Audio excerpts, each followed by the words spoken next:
Welcome, everyone. We're really excited to bring you Paul Blackburn today. I'm Karen Ferridan from the Coalition, and I'm lucky to serve with Paul in a group that's organized by the Science and Environmental Health Network. And so I was able to hear his presentation that this is a variant of some time ago and have been wanting to bring him to audiences here for a while now because the information he has to share is so valuable. And so rather than take up a lot of time that he should be using to talk about what I've invited him here to talk about, I just wanted to introduce him very quickly.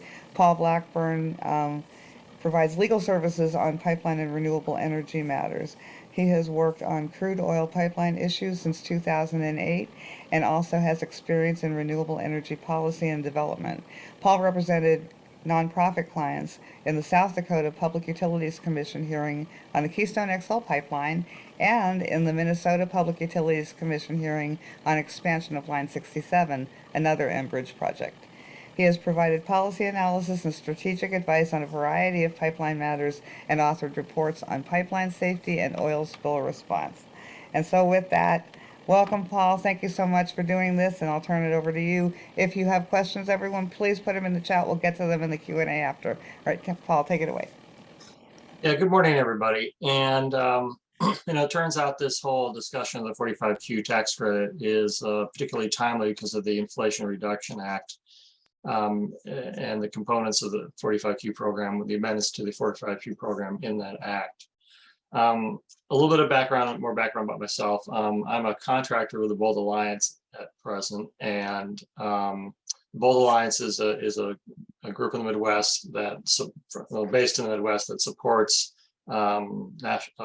pipeline campaign fights, particularly related to eminent domain, but other issues as well around the country. And I think one of the things that's a bit unique about my background is that not only have I worked in renewable energy development, I've also worked in coal development. As a fresh associate out of law school, got swept into that. But at the same time, I was working on renewable energy for the same law firm. And in particular, I worked on projects that were backed by either Clean Coal Project program federal grants or by the federal production tax credit for wind energy.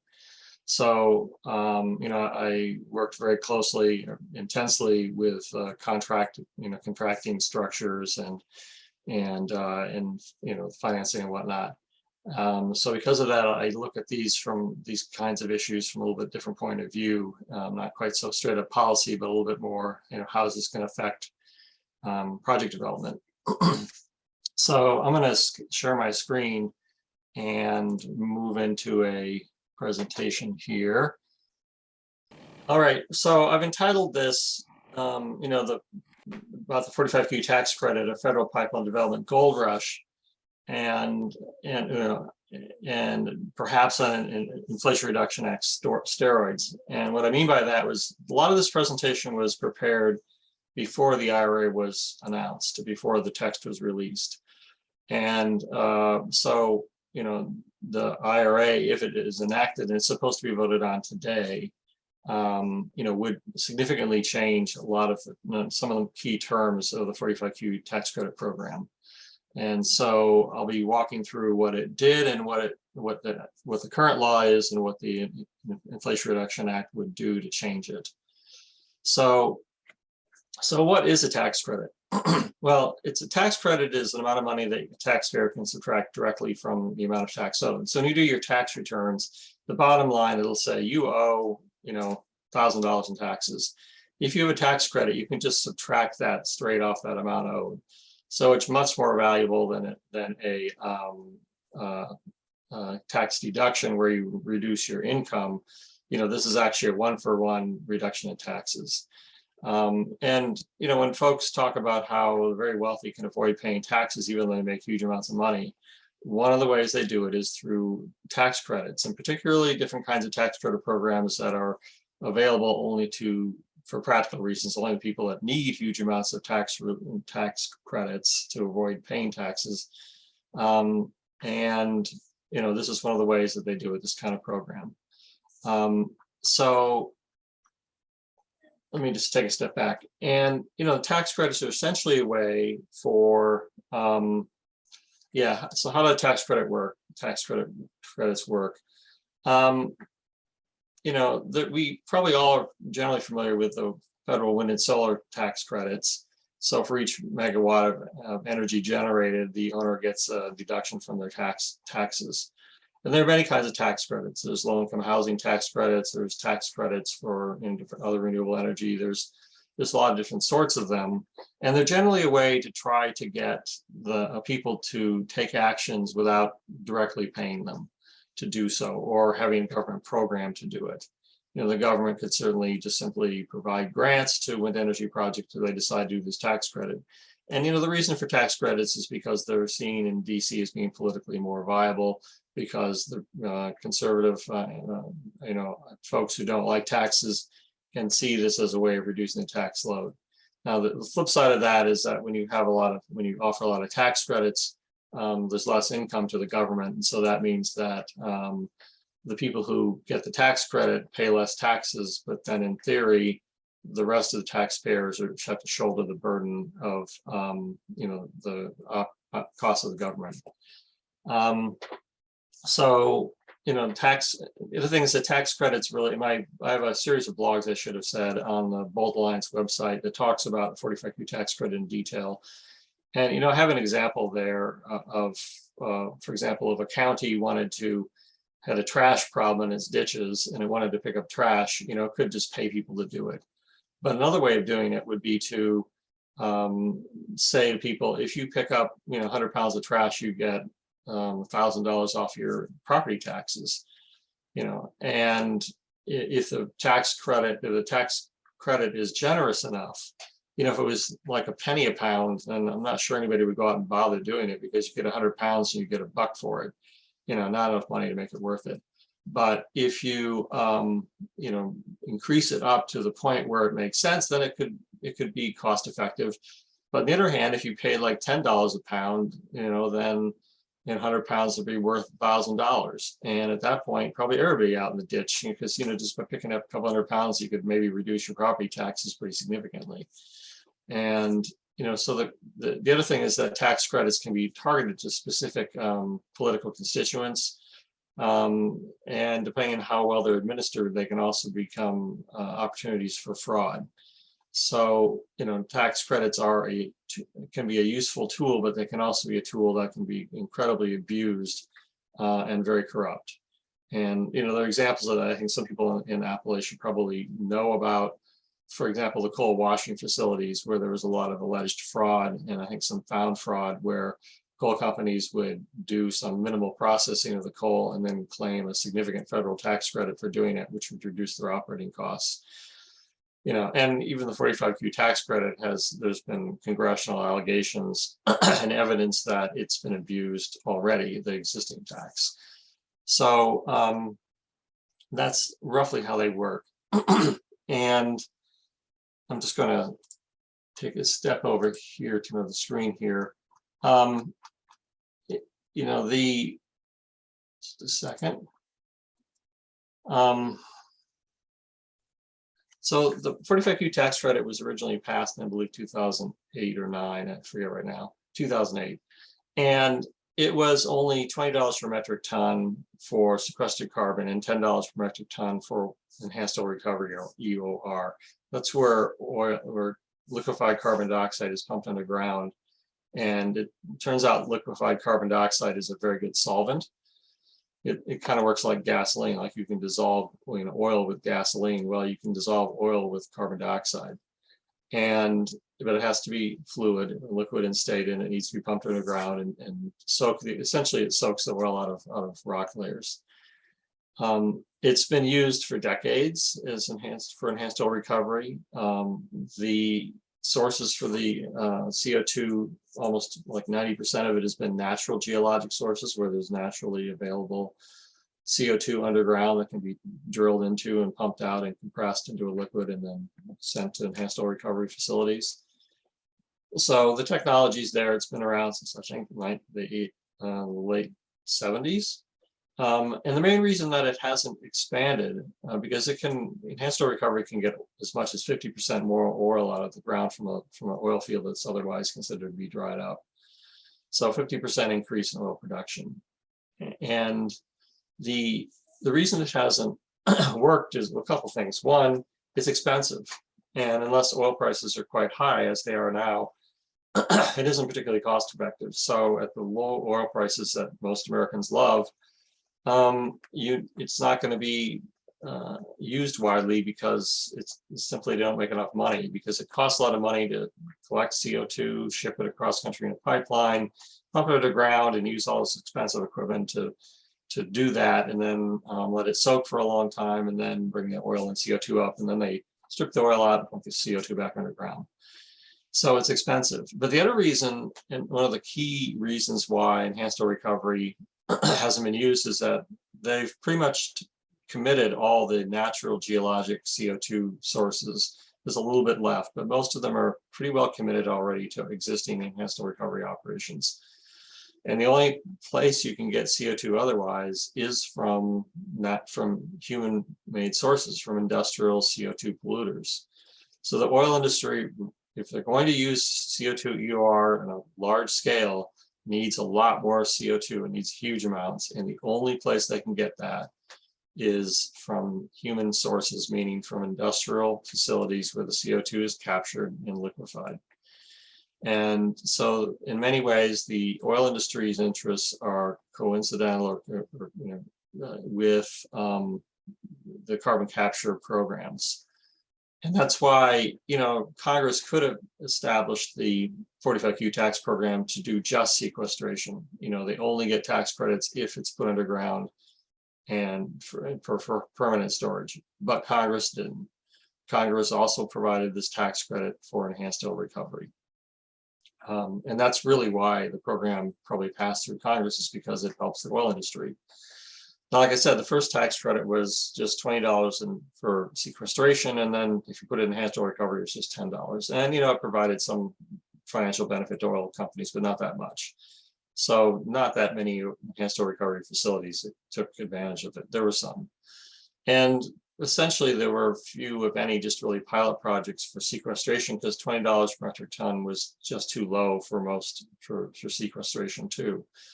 So there was some carbon sequestration, carbon capture going on from 2008 to 2018, but not a whole lot. Mostly pilot projects in some specific unique situations.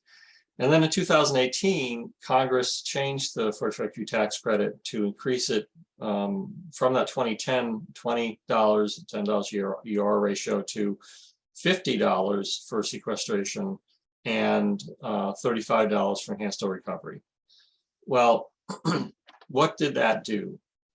That's 250% increase or 150% increase in the amounts. It's a lot of additional money in that program. But Congress also didn't say it's going to be 50 and 35 immediately. It said we're going to ramp this up, and starting in 2026, it'll gradually get to the point where it peaks at $50 and $35 per metric ton, and then at that point it'll stay fixed at that level for the duration of the program. So that means that, one, the financial incentive increased significantly in 2018, and two, companies decided they really didn't want to start doing these projects until start bringing them online in 2026, because if they waited till then, they'd get their maximum amount. If they do it right now, they get significantly less, because that way that ramps up. Right now, I think it's I forget, like for sequestration, it's I can look it up, but it's something like maybe $30 per metric ton. It just ramps up over time. So they are all waiting essentially to 2026, right? And that's why these pipelines have all started at the same time in the Midwest. When pipeline developers and CCS project developers plan their projects, they're thinking about how long it takes to build this equipment and how long it takes to, like, the pipelines, but also how long it takes to permit them all. And in the Midwest, there are a variety of permitting processes that are relatively rigorous, depending on the state. And it can take 2 or 3 years. So for like Line 3 were represented out of the earth in Minnesota, it took, I think, 7 years. So, to get through that process. So it's entirely possible for them to apply for their permits, which they did last year in 2021, and then for it to take 3 to 4 years to get the permits in place. So they all decided to apply at roughly the same time. So right now, the people in the Midwest are dealing not with just one carbon pipeline, but they're dealing with 3, and actually a 4th was just a conversion from existing natural gas pipeline to CO2. So, there's all this sort of pipeline tsunami that's beginning to happen. And I say beginning because in other parts of the country, the permitting processes aren't nearly as rigorous. For example, on the Gulf Coast, they basically just have to tell the government where they're going to put the pipeline and they build it. And that's also true for a lot of other states in the West and in the South. So, that means that, like, if you want to build a carbon capture project down in Texas, you probably don't even need to announce it publicly until maybe 2023. They have to start construction by 2026, by January 1, 2026. So I'm just saying that because we've got these 3 in the Midwest, but there's likely to be quite a number of additional projects announced. And that was even before the IRA was proposed. The reason, and I'll get to this reason a little bit later, but the money to be made is just significant. So, Congress made the 45Q tax credit in 2018, made it quite generous, as long as they wait until 2026 to start it all.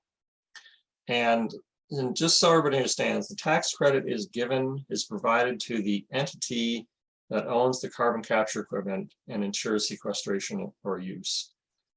So we'll talk about who that is, but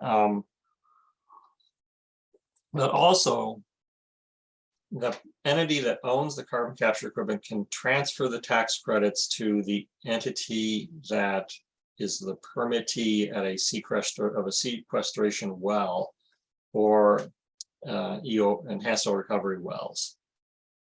So that means that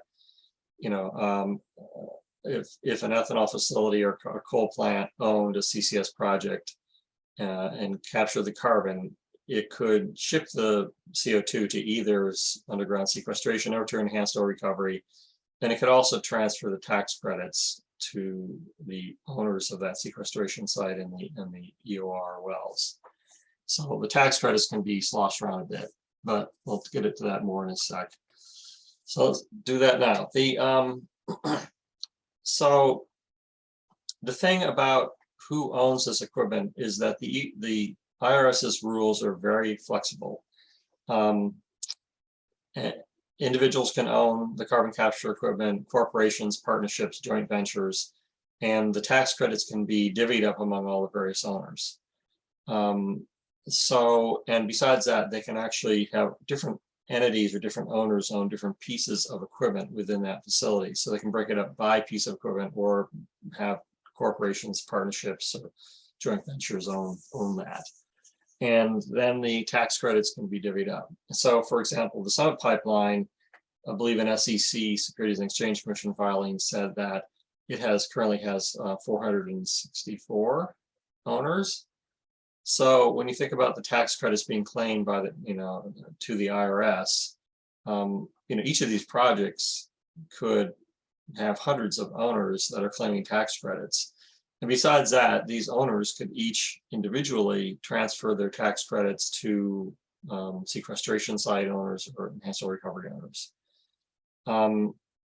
So, you're talking about potentially, even for a single project, hundreds or even thousands of tax claimants. And that gets important when we talk about tracking this and preventing fraud.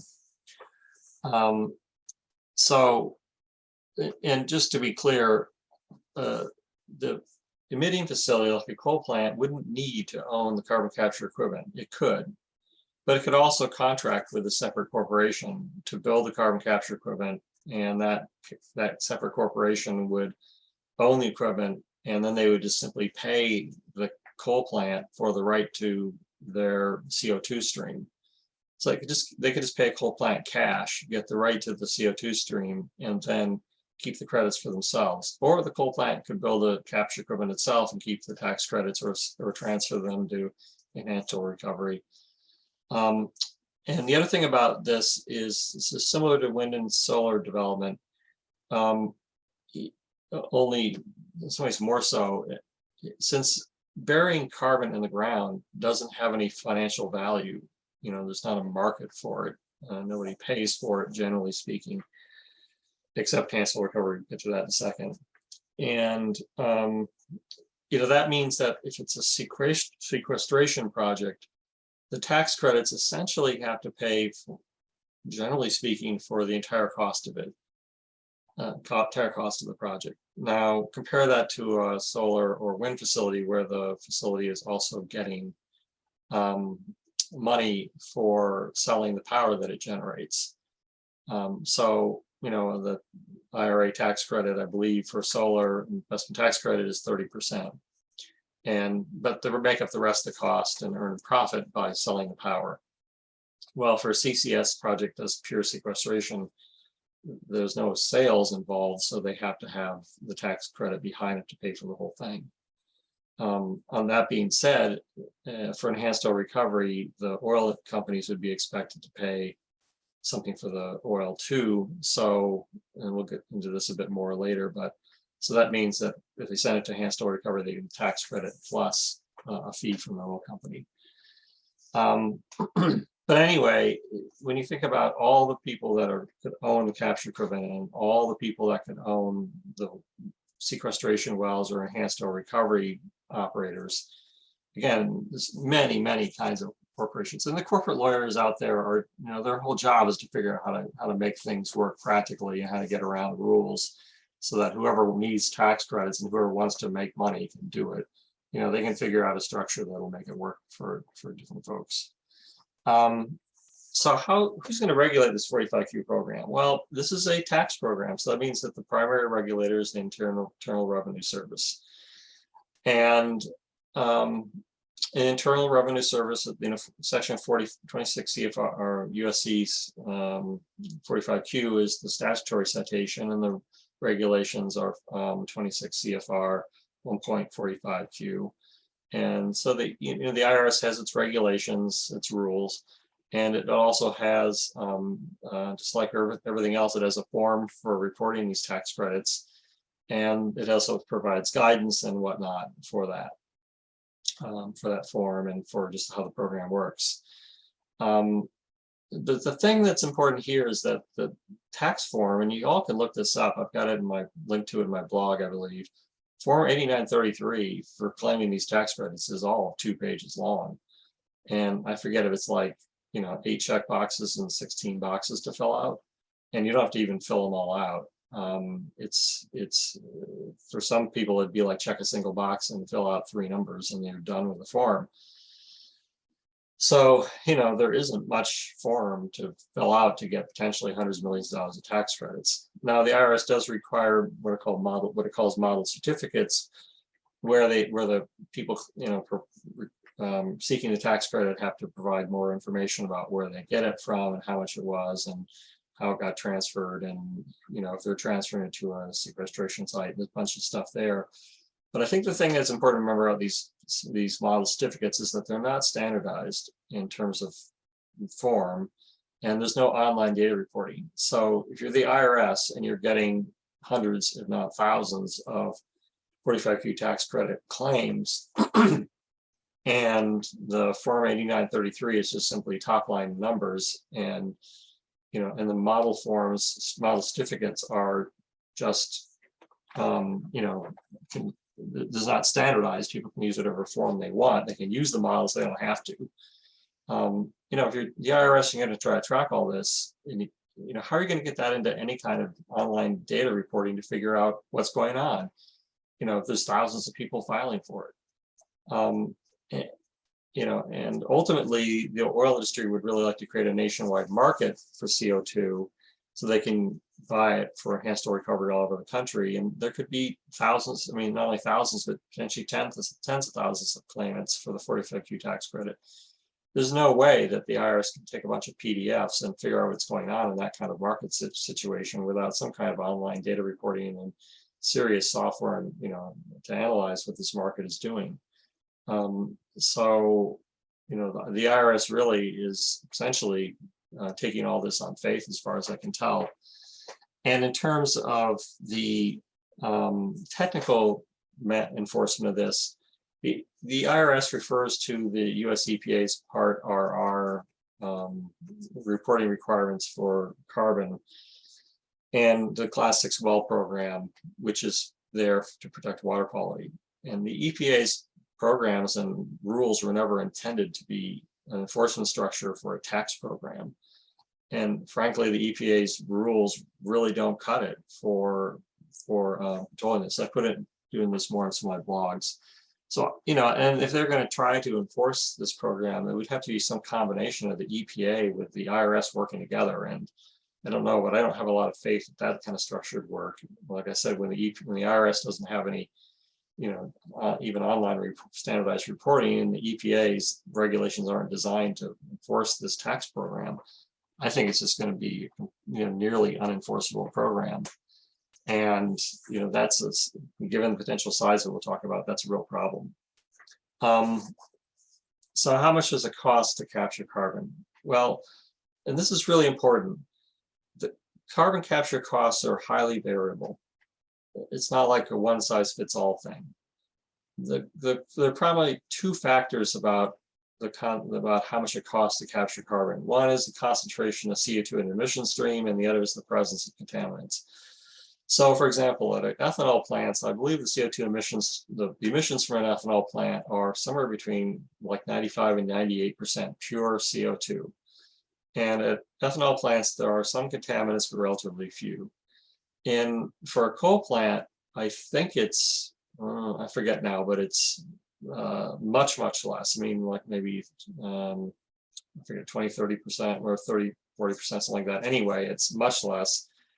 And frankly, the pollution coming out of a coal plant has a lot more contaminants. Therefore, they need to have a lot more equipment to separate the non-CO2 gases from the CO2, and they need to do more processing to get rid of contaminants, and that's expensive. And it's even more expensive at natural gas plants because the percentage of CO2 in the smokestack from a natural gas plant is even less than a coal plant. So they need a lot more equipment at a natural gas plant. But at a ethanol plant, the cost that everybody cites in studies is it's roughly $25 to $35 per metric ton. To get a metric ton captured at an ethanol plant costs about 25 to 35 bucks. And then there's also transportation and sequestration costs. We'll talk about that in a sec.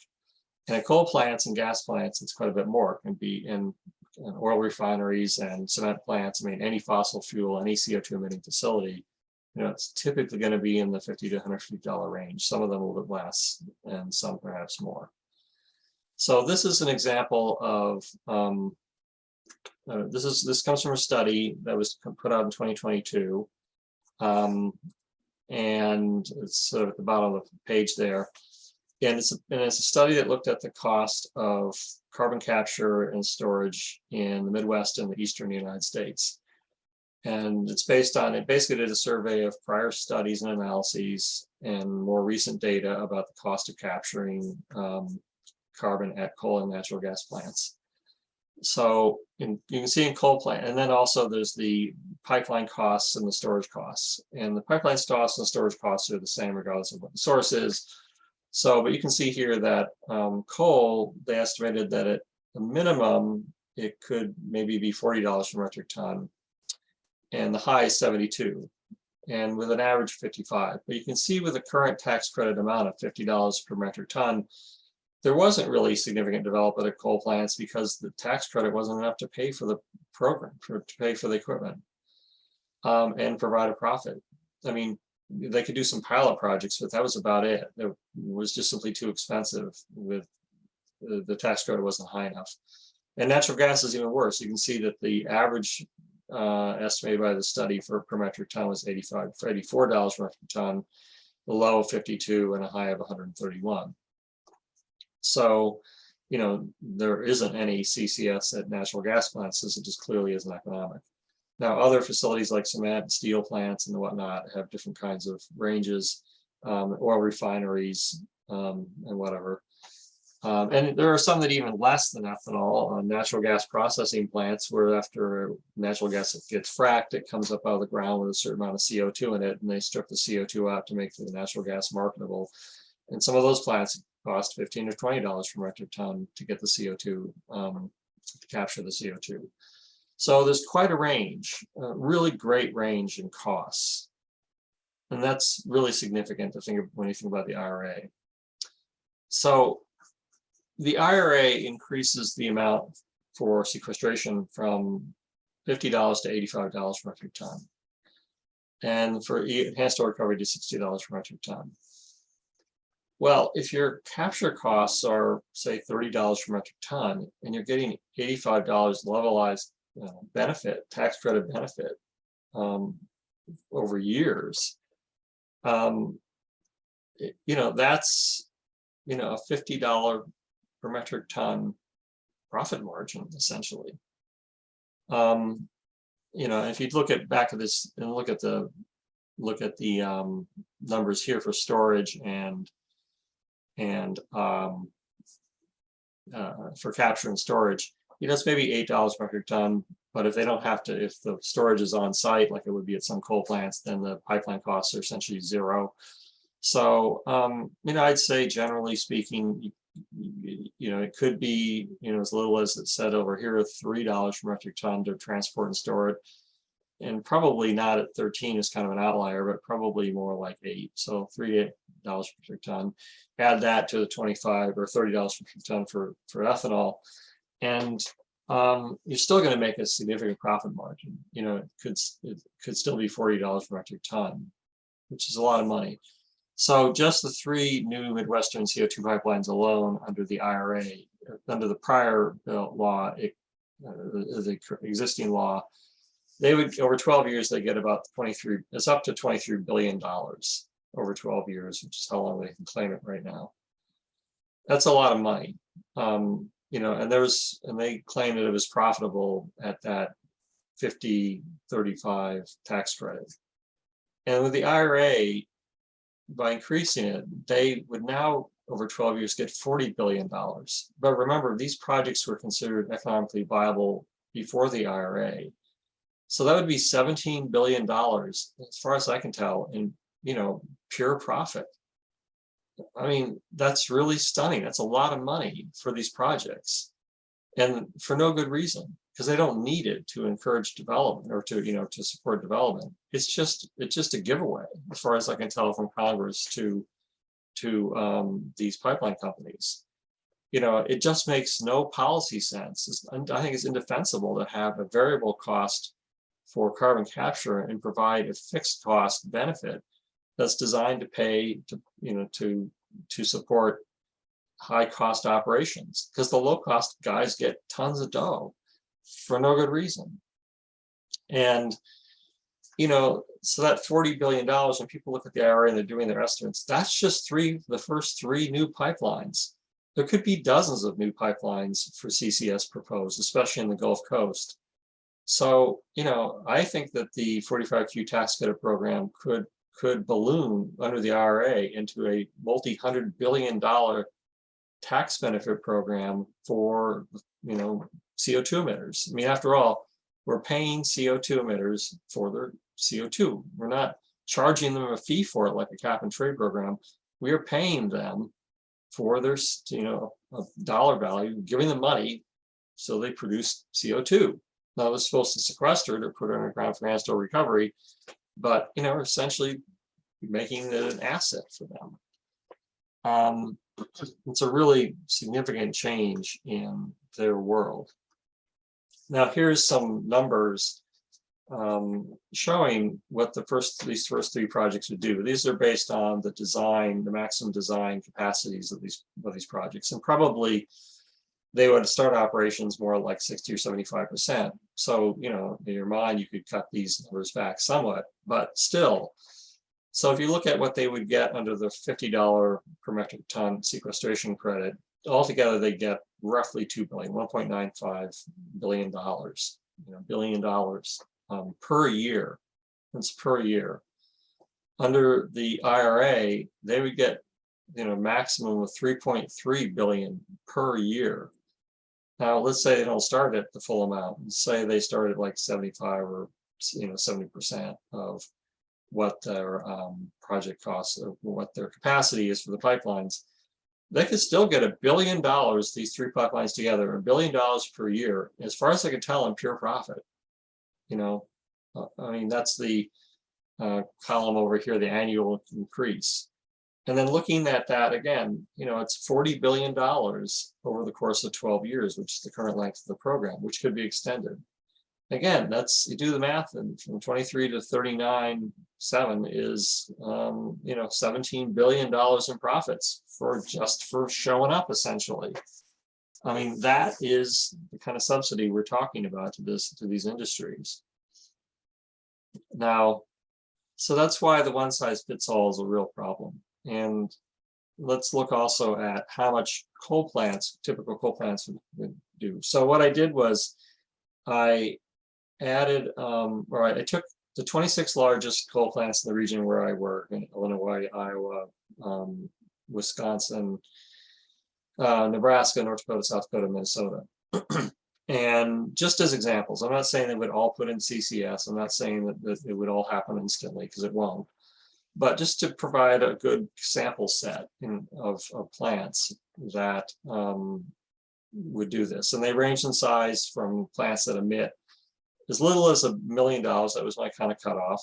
Most coal plants emit at least that. There's some small ones, but most of them emit about at least 1 million metric tons of CO2 a year. And the biggest one is the Prairie State plant in Illinois, which emits 11 million tons per year. And so, depending on the cost range for CCS, this could be a profit margin from roughly 18% to as much as 113% above break-even costs. And the cash amounts could be for the small plants at a high cost plant from 13 billion to a big plant at low cost of 500 million. But the numbers suggest that if a coal plant puts in CCS, that it could generate hundreds of millions of dollars in tax credits above the cost of installing the CCS.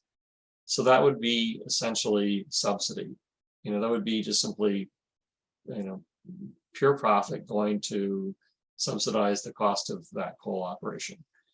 Now, I'm not a coal plant finance specialist, and I don't know what hundreds of millions of dollars in cash additional revenue to a coal plant would mean, but I would guess it wouldn't mean nothing.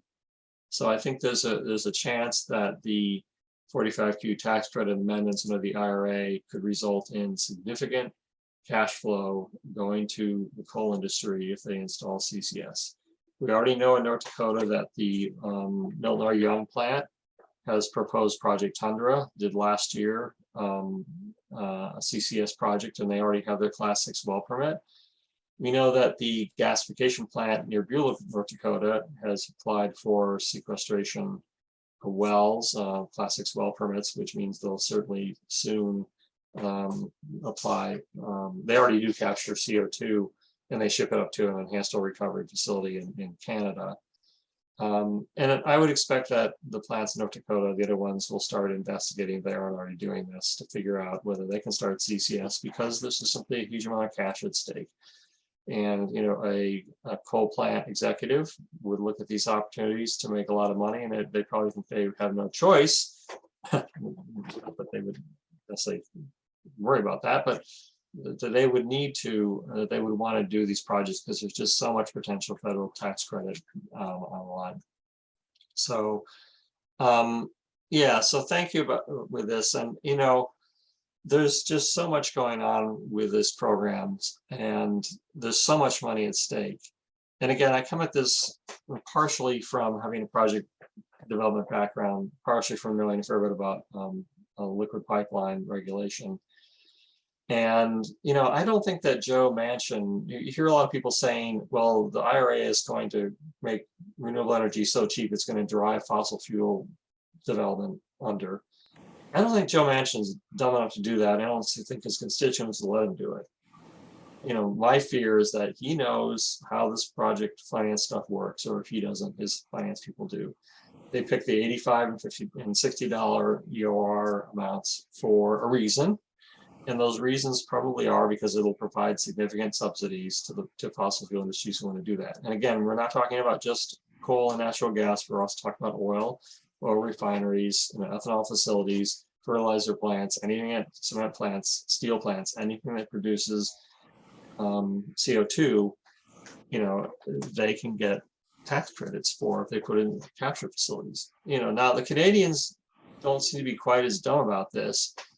Their CCS program would provide a percentage of the cost of the capture facilities, which makes sense in the sense that if you have an expensive facility, expensive capture cost, like at a cement plant, then you get more money, but as a percent, you still are fixed, which is sort of how the wind program works too. And on the other hand, if you get a low cost facility, you wouldn't get nearly as much money. By having this one size fits all program, it just seems to be designed to create windfall profits and windfall subsidies for low cost facilities. And Congress could always amend the 45Q tax program to even make it more generous. And so that's, I just don't think that Joe Manchin and his supporters would have, or his constituents would have, supported this bill if it didn't provide them with some serious financial benefits. And I think this is perhaps one way. And there's a lot of implications for this program, even for the wind industry, for the 45Q tax credits, because there's only a limited amount of tax credits necessary, or available to the marketplace. And coal plants could scoop up a lot of the investment, available investment. So thank you for listening today, and I hope that's been useful. And happy to answer some questions. Thank you so much, Paul. I actually want to jump real quickly to a question about IRA that has to do with another part of Section 45, because a lot of us are here in Pennsylvania, where we are going to be likely part of the Appalachian hydrogen hub, and that means that because the rules under the infrastructure bill that set that up, the $8 billion that's going to set up these hubs, it requires that 2 of them are in parts of the country where there's lots of gas production. That's how we end up with an Appalachian hydrogen hub. But that means that it's not going to be green hydrogen they're making, it's going to be blue hydrogen. And blue hydrogen gets to be blue because it's got carbon capture and storage involved. And so one of the parts of IRA that I saw and concerned me was that there's another Section 45 credit that is for hydrogen production. I don't know if you've had a chance to look at that, but I haven't looked at that in detail because I've been so focused on it. Yeah, it's part of the IRA. It's not part of the 45Q tax credit, I don't think. But again, because the blue hydrogen facility would be emitting CO2, they would be able to take advantage of the 45Q tax credit and subsidize the cost of that blue hydrogen facility. So, again, the 45Q tax credit applies to anything that's emitting CO2 where it can be captured, where it's generally more than 1,000 tons per year, which is a very small facility. So, hydrogen would be subsidized by 45Q in addition to whatever subsidies are in the IRA for it directly. Yeah, like double dipping, 45Q and 45V. Mm-hmm. Terrifying. Okay. So I also wanted to ask if you could talk a little bit about the EPA and how that fits into all of this, about like whether or not these companies are really doing what they're supposed to be doing. Yeah, well, the EPA's carbon reporting, wasn't really designed to be an enforcement structure per se. You know, it was designed to just to report on how much carbon's coming out of the ground, but it doesn't have, for example, for other kinds of pollutants, they can have continuous electronic monitoring equipment to, you know, and have to have data logging to track, you know, how their operations are working, and they can have data reporting requirements and a lot more opportunity for enforcement. You know, with the Part RR, the carbon reporting, it doesn't appear that it has those kinds of enforcement structures built into it. And also, you know, like the 45Q statute says that they're supposed to have verify the amounts of carbon that are captured and sequestered. Well, there is a verification plan for Class 6 wells, but that verification plan really doesn't focus on where the CO2 comes from, you know, or who owns it or anything like that. The verification is verification that that the CO2 is staying underground in its, you know, geologic formation. It's verification about whether it's leaving the sequestration site or not, like leaking out. It's not verification for where that CO2 came from and who owns it and what it's being used for. And, you know, and there's no requirements for like continuous electronic monitoring or anything else reporting to the EPA. I mean, there could be, but as far as I can tell, there isn't. So, you know, like I said, the EPA program is generally just a reporting program for CO2, and the Class 6 well program is primarily designed to protect groundwater. And, you know, yet it's being bootstrapped by the IRS as some kind of monitoring program for a very different, you know, law, the 45Q tax credit, where the real issue is who's sending CO2 where and how. And, you know, they're already talking about building CO2 hubs. So in a hub, you know, CO2 could come in from multiple sources and be sent to sequestration sites or enhanced storage sites, multiple sites. And, you know, who's going to be monitoring who's sending it where? So what's going to stop an operator from saying that they shipped the CO2 to sequestration so they get the higher tax credit, but in reality, shipping it to enhanced oil recovery? So they get enhanced oil recovery fees for the CO2 plus the full sequestration fees by cheating. You know, who's going to be watching that? And as far as I can tell, nobody.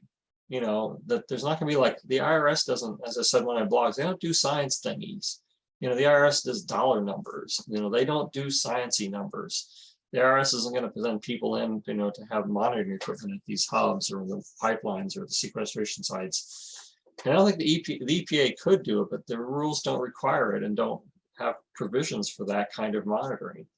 So again, I think it's just you know, in addition to all the other problems of the amount of the 45Q tax credit, it's just sort of all done good faith. You know, it's on trusting the industry to do this and not rip off taxpayers. I mean, you know, that seems completely naive and silly to do it that way, but that's the way it's set up. And I think it's because Congress doesn't really like it when they do slush funds, to have, you know, anybody watch too closely who's getting the slush. And the other thing is that because the 45Q claims would all be on tax forms, this is all part of tax filings, under federal law, they're all considered confidential information. So we will never know who claims all these 45Q tax credits. We won't know if Joe Manchin is going to claim vast amounts of 45Q tax credits. Chances are, I think he probably will. But, you know, we all know that they do insider trading. You know, Congress does a lot of insider trading, you know, and information in Wall Street. You know, how much are they going to benefit from this 45Q tax credit with all the profits they make? You know, how much are they going to benefit personally from investing in these kinds of companies? They could make, you know, they know how much money is potentially at stake here. They know the profit margins that they're providing these industries. And, you know, there could be just a lot of kickbacks, essentially, not by that name directly, but there certainly could be, they could be voting for their own pocketbooks. You know, and again, we'll never know who's claiming these because it's considered confidential, even though it's a public program, even though it's public subsidies, we don't know who gets it. That's one of the problems with the tax credit structures too. It all becomes a big secret.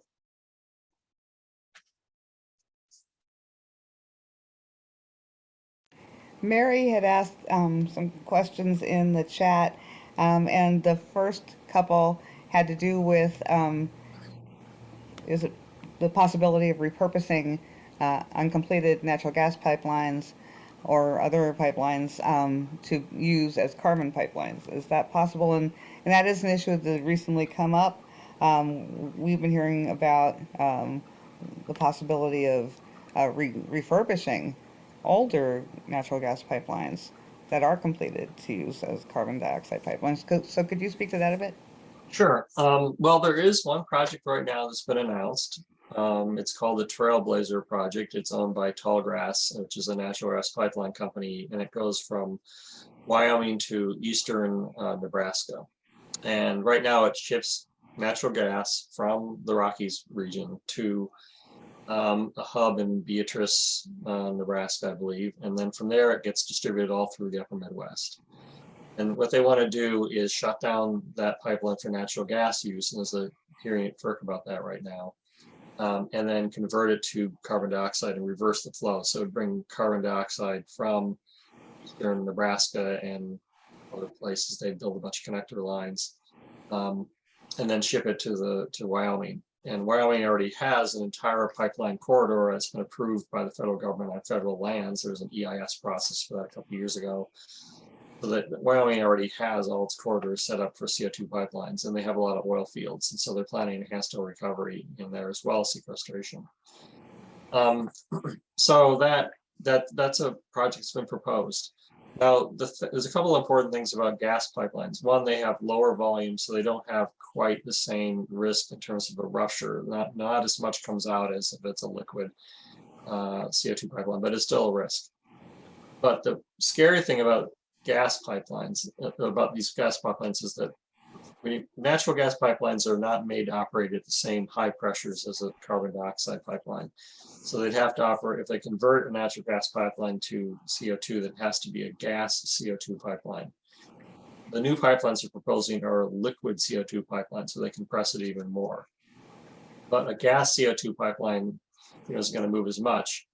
But federal law, federal pipeline safety law, simply does not apply to gas CO2 pipelines. So they convert a natural gas pipeline to gas CO2.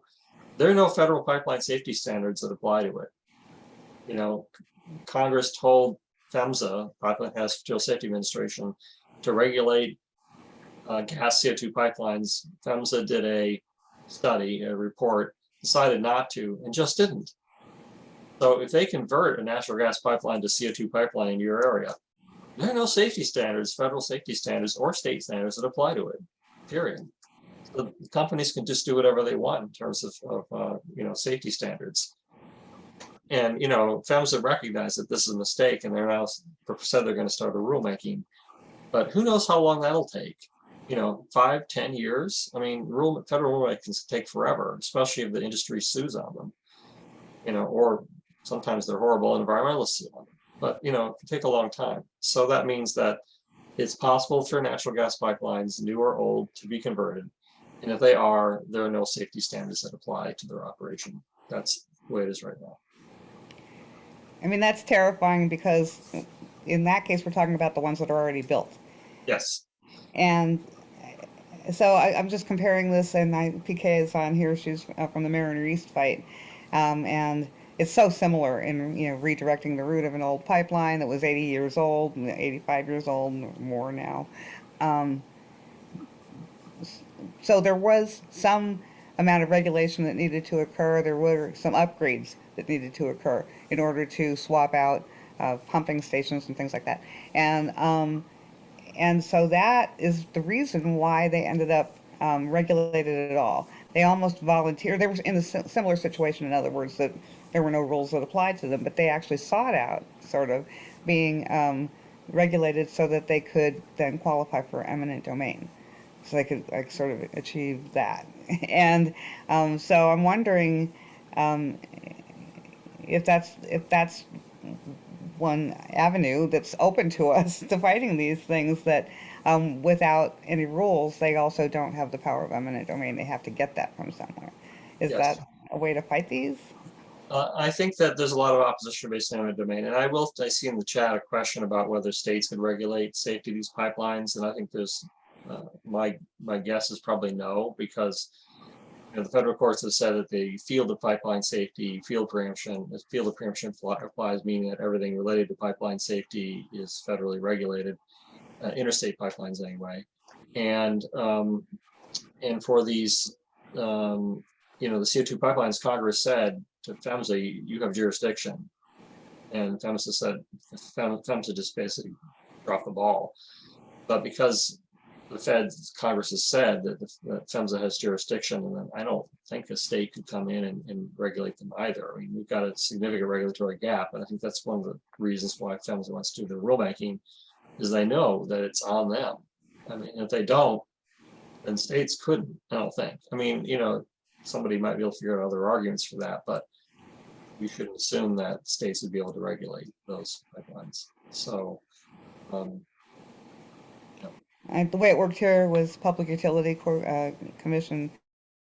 They were fighting for Public Utility Corporation status, and so that's where the eminent domain came in, because that also wasn't regulated by FERC. yeah, So and getting back to eminent domain, in the Midwest, we're seeing huge amounts of landowner opposition, especially conservative landowner opposition to these pipelines. I mean, really intense. And I think that they see a lot of this stuff as being a big fraud. In fact, I didn't do this analysis of the 45Q tax credit out of curiosity. The reason I did it was I went to listened to a bunch of hearings on these new pipelines, and I heard landowners saying that this was going to be tax fraud, essentially going to be a scam. And I thought, well, let's see if they're right. I mean, maybe they are, maybe they aren't. I didn't hear anybody talking about it in detail. So I just, read through the regulations and the statute, the 45Q statute regulations, the tax forms, the instructions, the guidance, and all that other stuff I talked about. And the more I read, I thought, man, this is going to be just one big, huge ripoff. And they're right, but I wanted to give people the knowledge and the citations they need so they could understand, how this works. I mean, people, everybody, the rich are getting richer. How do they do it?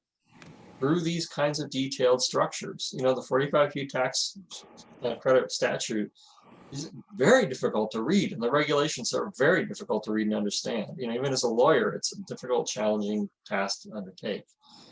And even people are trained to read this kind of gobbledygook,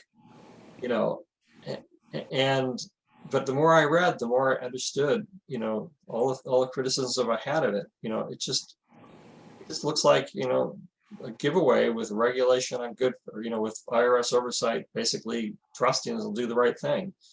And I even get into things like, they get to destroy all their records like after 3 years. So how are they going to do any enforcement if the records have all been shredded? I mean, it's just phenomenal how much of a giveaway this is. But this is how the ultra wealthy, rip everybody else off and make a lot of money themselves. They lobby Congress to get super sweetheart deals that people don't understand, that are very complex. They hide it all behind complex, tax rules and regulations. They make it all secret, and then they wipe all the evidence as quickly as possible, and without any particular oversight or enforcement. And they get billions of dollars in tax credits. I mean, like I said, this is a way for the fossil fuel and CO2 emitting industries to claim to be helping the environment while supporting enhanced oil recovery. We haven't got into all that detail yet, and paying no taxes, and making tons of money while they're at it. I mean, it's really an audacious exercise, remarkable. And again, comparing this to the better parts of the IRA, I haven't had a chance to fully go and do that. But I just don't think Joe Manchin would agree. He had no reason, and he wouldn't be dumb enough to agree to something that would screw the fossil fuel industry over. He would have just said no. I mean, he's done it a zillion times. So my opinion is it just seems very unlikely that Joe Manchin agreed to a law that would harm the fossil fuel industries. And instead, it seems more likely that he would understand in a very sophisticated way how to milk the system, to jack the system so that it supports his fossil fuel constituents and gives them advantage. So yeah, there's advantage to renewable energy and wind. You know, investment tax credit for wind is 30%. You know, some of my numbers show that the benefits going to carbon capture and storage could be up to 300% of project cost, not 30%, 300% of project cost, 10 times more proportionally than wind.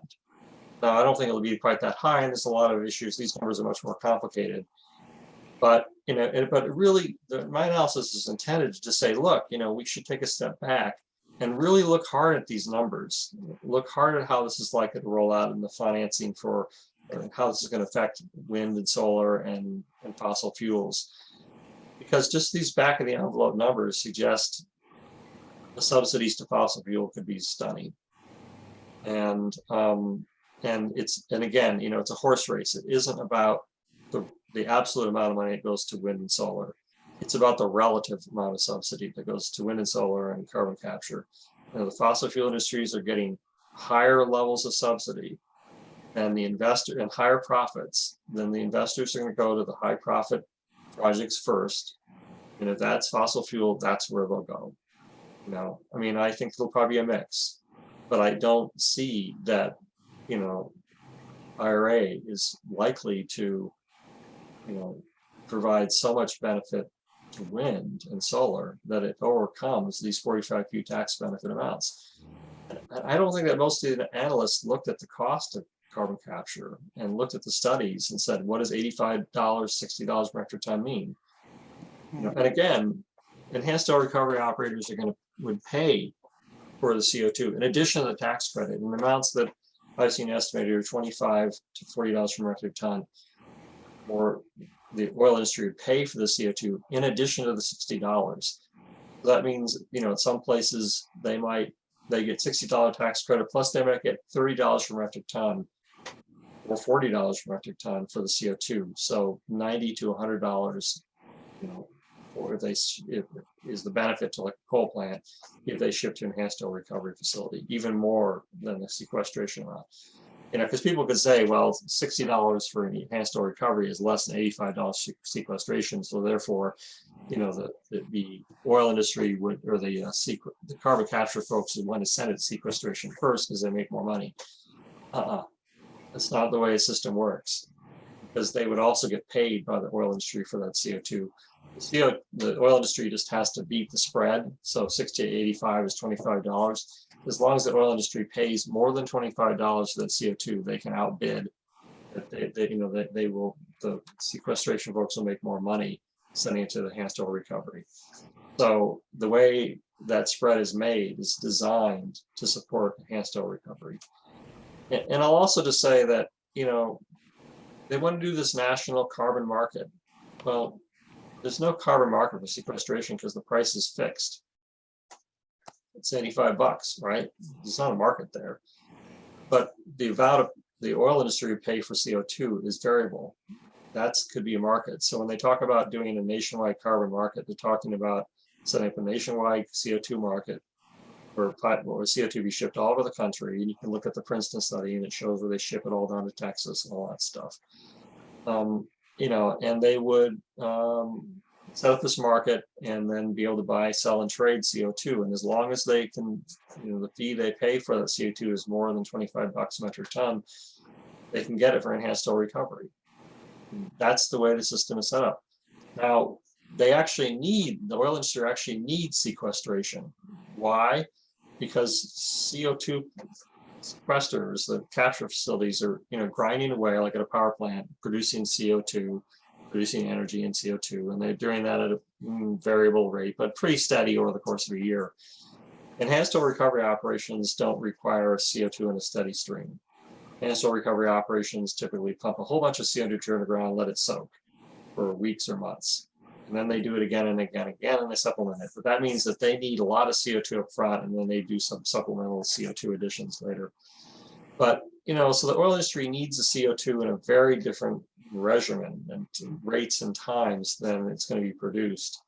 So what they want to do is set up a national CO2 pipeline system that's shipping CO2 all the time, and the oil industry gets to suck off as much as they want, and any leftovers, much to store. and then send the CO2 elsewhere, like store above ground in tanks. So the rest of the CO2 that the oil industry would need would be sent to sequestration sites. So to have that market for CO2 function, they need to have a buyer of last resort for any CO2 produced the oil industry doesn't want. And that would be the sequestration sites.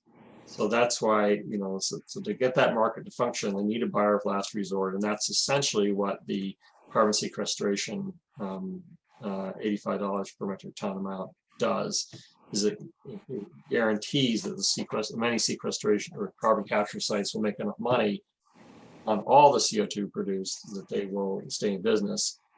But it allows the oil industry to create a market that then they can suck off as much CO2 as they want. I'm not sure I'm being super clear about that, but this is not stuff I'm making up. This is stuff I read, from studies about enhanced oil recovery by the industry itself. I mean, the information is out there.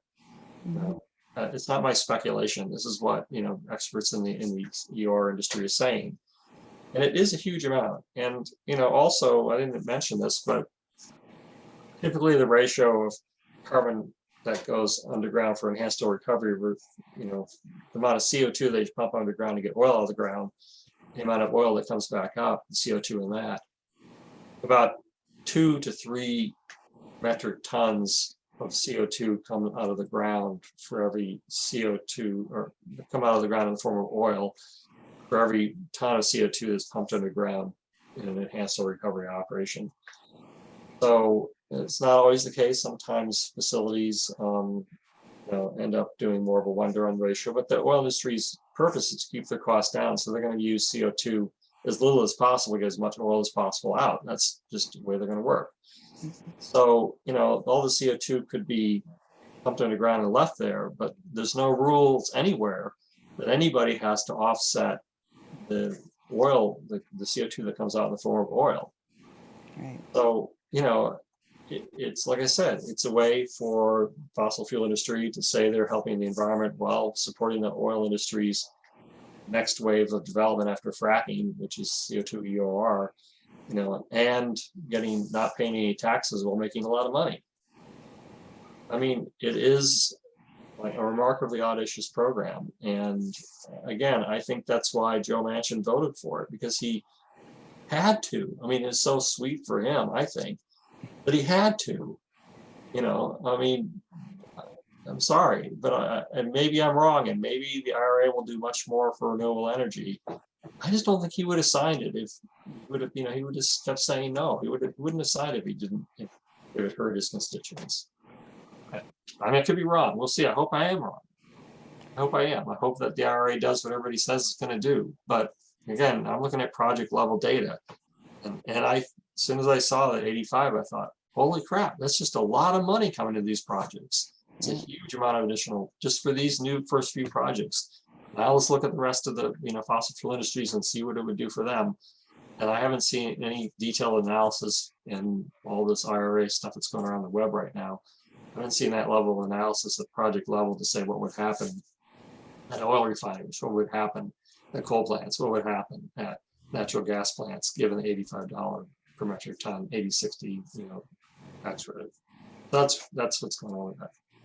Well, thank you so much. And we've gone over time, but everybody's staying and listening with rapt attention. And so I wanted to encourage everybody to read your blogs that you have shared on the Voices list, including the one you just shared yesterday. Because, I mean, there's just so much information. You've already provided so much, and it's a lot to take in, but you can read about it, all of it, and listen to this recording again to take it all in, because I'm going to have to do that, I know. And I've heard it before, a lot of it. So it's just an astounding amount of information that you have. And thank you so much for sharing it with us. And I wanted to thank everybody for their interest. And if anybody wants any of the background data, any of the statutes, regs, rules, forms, data sets, that I've used, any of the stuff the information I wish I based my analysis, I'm happy to do that. And again, I welcome critique and analysis, because we're moving really fast trying to analyze the IRA. I mean, I think one of the problems with it is that it all was negotiated in secret and rammed through very quickly. And, they said in one of my blogs, well, is it surprising they're trying to shove this through so that folks don't get to look too closely at it? maybe that's why it's going fast. I think it's not good government to do that. And I think we should all be taking a step back and looking harder at what needs to happen here. And I hope I'm proving wrong, but let me know if you have any questions or need information or have any critiques, and I'd be happy to respond. Thank you. And of course, the bill is likely to pass the House today if it hasn't already happened. Uh, so anyway, thank you again so much for being here. Thanks for everybody for getting on and hearing all of this. We just need to keep fighting. And I'm really interested in learning more about, the 45V part, since that's going to affect us, and they'll be double dipping here. So anyway, yeah, it's a lot to think about. Happy weekend, I guess. So thank you all for joining us. And again, thank you, Paul. It's been invaluable. Yeah, you're welcome.